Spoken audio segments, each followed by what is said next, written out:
Hi, this is Dave again with the last of my videos on solving the credit crisis, which has become our financial crisis, and doing so without spending a dime.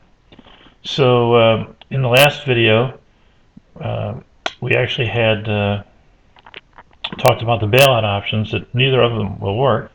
One case was to use the $700 billion to purchase mortgage-backed securities from troubled banks, which means we would be customers of those banks in an attempt to boost the price of the mortgage-backed securities, and we showed why that won't work. The other approach is purchase equity in the banks, and again we showed that the real problem there is that won't work either, because we still have to apply this FAS 157 mark-to-market rule to these securities. So I want to end up with kind of the obvious question. If it's the rule that's the problem, how could we go back to the future, if you will, and roll back FAS 157? First step. The second step would be have a new set of valuation rules I would call mark to reality, and then obviously that would be for existing mortgage-backed securities. For any new mortgages, clearly there's a lesson here, and that's we have to go back to real qualification rules, and have things like down payments and things like that. So let's go back to this drawing that I keep using and reusing. If you remember, the situation was this guy had a write down of 4 billion, and he had to write this one down to 5.8. This guy had 3 billion. This guy had written his down too. Now the problem is, we actually do, if we keep going on this path and keep this rule in place, we basically have a $12 trillion problem. And injecting $700 billion sounds like a big number, but it's only 1/17th of the total. So you can see we're not going to get there that way. And the other problem is, everything has to be restored in the same time. If you restore some of the banks, the other banks will have problems and be written off, and they won't loan to the banks that don't get the money. So how much could you possibly inject $12 trillion at the same time? And the answer is quite simple, and that is roll back the clock and admit that mark-to-market valuations were wrong for these kinds of assets, these mortgage-backed securities.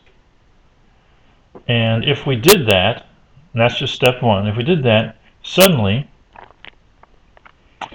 these would go away. Let me show you what would happen here. For example, these would just be erased. Okay? These would be erased. Instantaneously, these banks would be healed. Now, to the SEC's credit, I mean, the rules they were using before were flawed as well, because they were based on purchase value of these securities, and that's never going to be correct going forward. So the first step is roll back the rules. That makes everyone instantly whole, and I'm going to qualify that. It's only the banks. I'm not talking about investors in these banks, many of whom lost a lot of money. In fact, some of the banks went under. So you can't really go back to the future and reinstate banks that have gone out of business, or recover the lost value of stock that many people suffered with banks like Wachovia and Washington Mutual. But we could salvage the banking system, because as soon as their assets were deemed to be good again, money would start to flow between them. So suddenly you'd see these paths opening up, and we could get back into business. Now again, to be fair to the SEC, we would need to do something, because remember, we really do have a 2% problem. Roughly 2% of that $12 trillion are bad loans. And so we need to have a mark to reality rule, I call it, which would be step 2. And basically, it would cause these banks to write off just 2% of these loans, okay, on average. which is bad enough. I mean, this guy's writing off 2% of this loan. That's like $100 million, which is not good, but of course it still keeps him, he still has plenty of equity in his bank. His bank isn't going out of business because of that. And then going forward, so they take their write-downs, and going forward they do that, stay on a quarterly basis.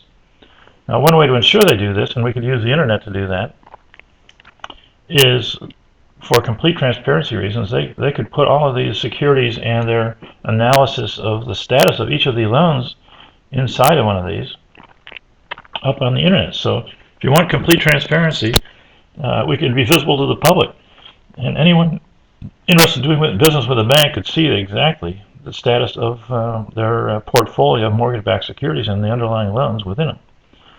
And again, we have the technology to do that today, given the internet, that of course, we're all using for lots of different things. So what would this cost us? Well, it would cost us nothing, other than the SEC would have to put out an email. And again, how long would it take? Well, it would take as long as it takes to send that email, and obviously a couple of days after that for things to settle. And lo and behold, these banks would be made whole. They would have to take roughly a 2% write-down on average. But compared to what the situation is today, that would be a great deal of influx of capital, and it would be the fair thing to do relative to the real value of the underlying assets, because of course they are backed up by real property, and the $12 trillion problem becomes a $240 billion problem.